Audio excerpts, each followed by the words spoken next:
Monsieur le Président, il manque 85 juges dans les cours fédérales et ça entraîne des arrêts de procédure contre des criminels. Voilà l'avertissement du juge en chef de la Cour suprême, Richard Wagner, dans une lettre obtenue par Radio-Canada. Les ministres libéraux doivent répondre de ces délais parce qu'ils se sont toujours ingérés dans le processus de nomination.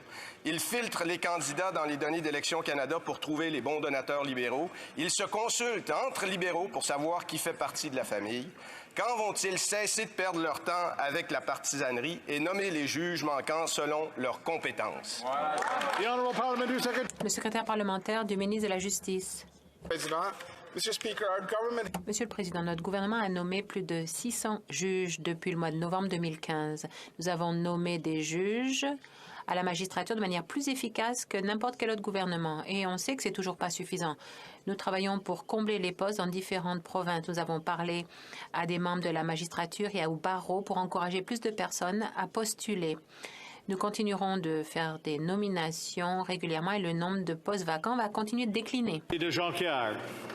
Monsieur le Président, les délais dans les nominations des juges nous rappellent cette coïncidence de 2019.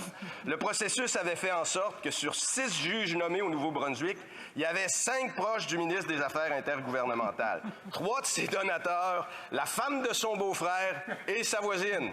Évidemment, c'est plus difficile aujourd'hui de nommer des juges. On ne peut plus compter sur le ministre des Affaires intergouvernementales. Il a déjà fait sa part, Monsieur le Président. Mais la justice, Monsieur le Président, je vous le demande, la justice ne serait-elle pas mieux servie par un processus de nomination impartial, indépendant, tenu loin des ministres et strictement basé sur les compétences? L'honorable ministre des Affaires étrangères. Merci, Monsieur le Président. Il va de soi que les nominations sont non partisanes, indépendantes et c'est très important parce que nous sommes un pays de règles de droit. Je pense que tout le monde ici en convient.